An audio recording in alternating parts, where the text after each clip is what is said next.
Think about it. You can look at any business, and if you want to know what shifts a business, what shifts your life, there's one force: decision-making. Decision-making is the force that shapes destiny, personal, corporate, business destiny.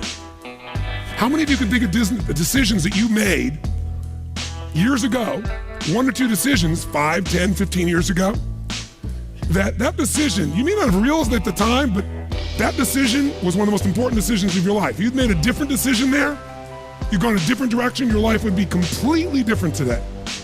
Who can relate to this in your life? Say I. The secret then is getting darn good at making more effective decisions. Now, by the way, are we always going to make the right decision? Yes or no? Absolutely not, no way in a million years. But most people don't have the guts to make the tough decision because they want to make the right decision, so they make no decision. And that's a decision. Isn't it true? And what happens is the world takes them over. So decision-making is the power.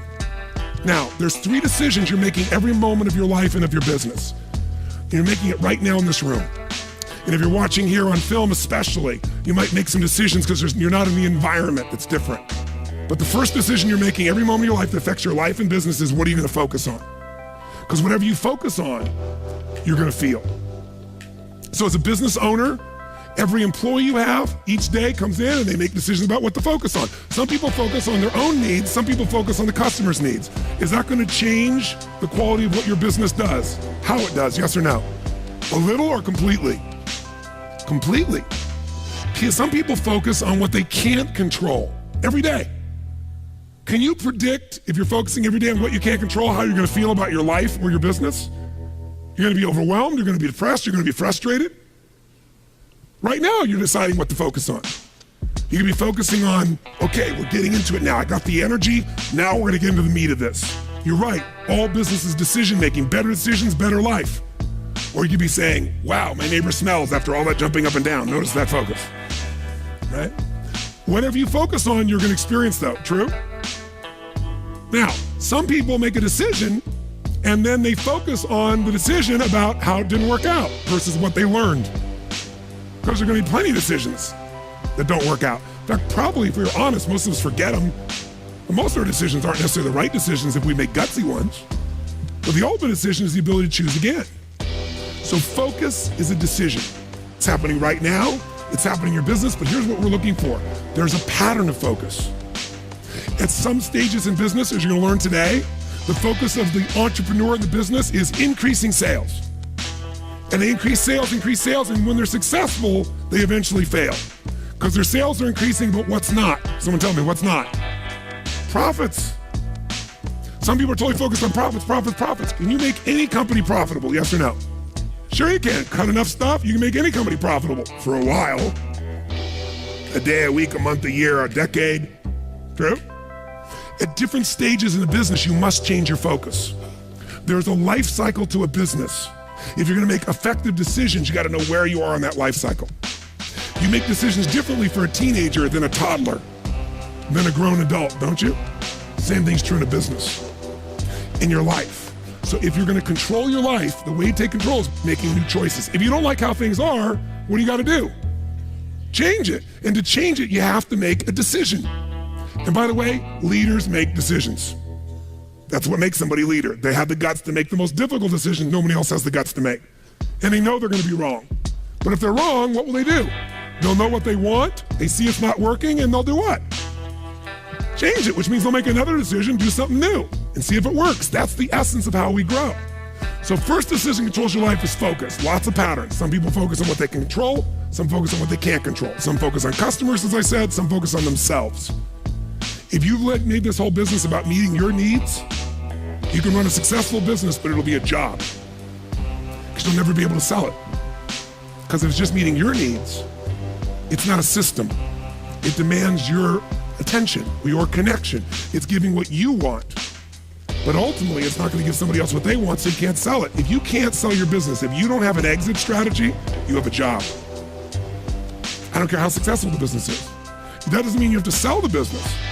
But one of the most important decisions you make in business is, ultimately, if I was going to sell this, if I chose to, I have to know who would I sell this to so that I have long-term value, not just an income along the way. I have this critical mass hit. I get a multiple of my business. And most people don't have a clear exit strategy. They think I'll come up with that someday. You gotta start with that end in mind. That's gotta be part of your focus if you're gonna be successful in your business. I can remember a gentleman who's built CAA in Hollywood. It was the largest, most successful agency, right? Michael Ovitz, remember that name? He put together Nike and Coca-Cola, these billion-dollar deals.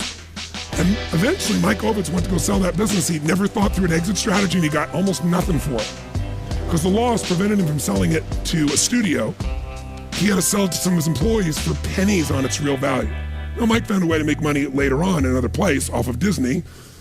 But the bottom line is, the guy didn't have an exit strategy. Even though it was brilliant, made lots of money, in the end didn't get the value. Focus. Your first decision is, what are you gonna focus on? Second decision, the minute you focus on something, you're gonna feel it. So if you focus on, oh my God, the economy's coming apart. My industry's, people are not buying my product or service, they're shutting it down. Consumers are not spending the money. Is that gonna affect your state, yes or no? Now, should you lie to yourself and just pretend there aren't challenges? No, but you're gonna have to focus instead on, what am I gonna do? What's the need that's still there? In any marketplace, there's always still people buying. I've seen it throughout the years. Even in some simple little business, let's say you're a realtor. You have your own little real estate office, or you kind of your own salesperson, you got a couple people that work with you that help you leverage yourself. Something that simple. I remember years ago, I met a woman named Marty Rodriguez. She's from the town I grew up in.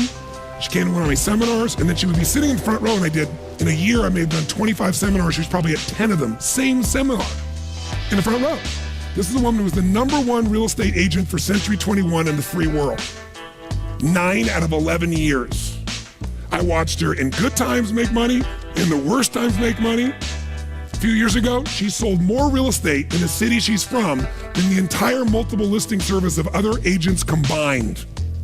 One person. Now she built into a business. She's got a whole team that runs it, but it's still her. She built the brand.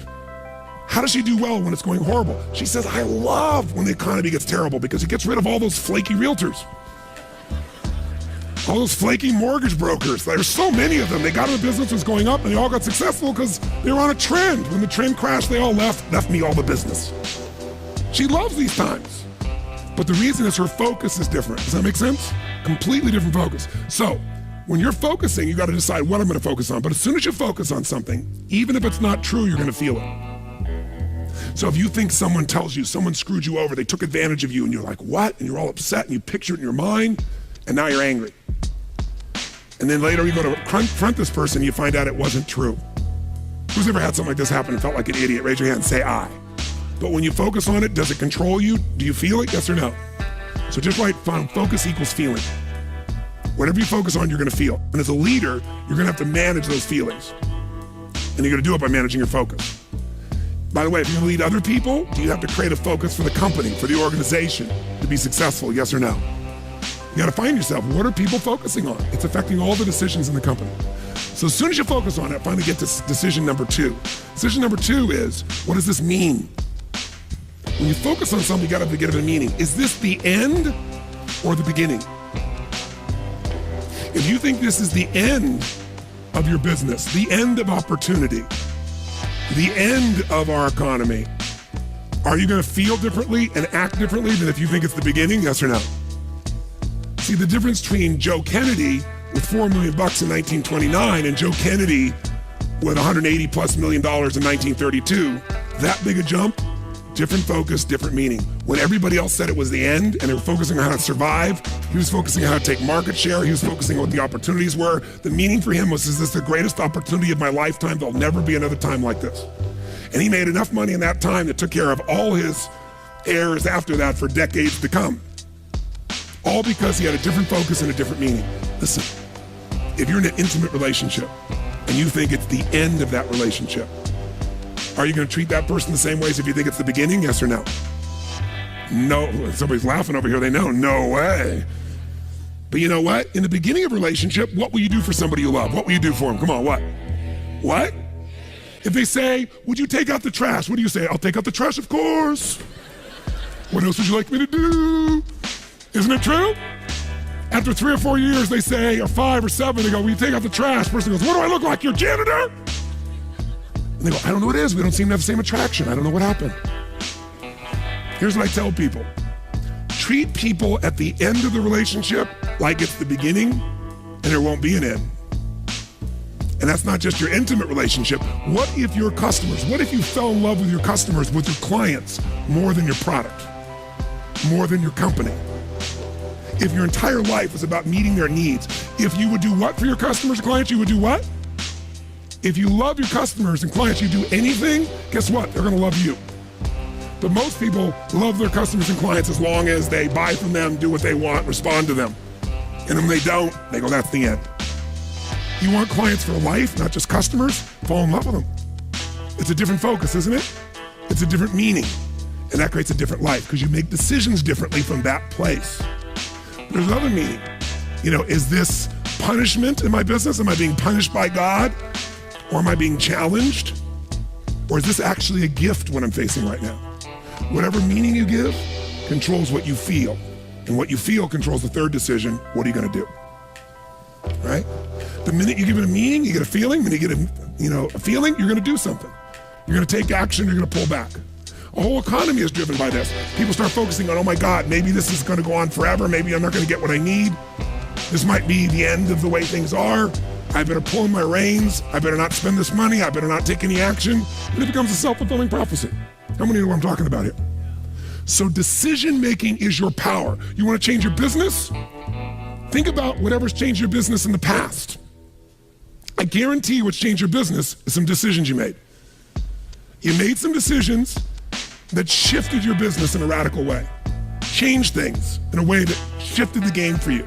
Decisions about people, decisions about products, decisions about marketing or promotion, decisions about locations, decisions about what you're gonna offer, your offerings. Decisions, you wanna change your whole business, you can do it next few days just with some new decisions, but you're gonna get stimulated, all kinds of decisions to look at. You gotta decide which ones will make the biggest difference. Today, again, is gonna help you understand where those decisions need to be focused based on where you are in the life cycle of your business and where you are in your personal life cycle. By the way, do you make decisions differently? Do you look at time differently when you're 20 than when you're 30, than when you're 40, than when you're 50, than when you're 60, than when you're 70, yes or no? It'll affect your decisions.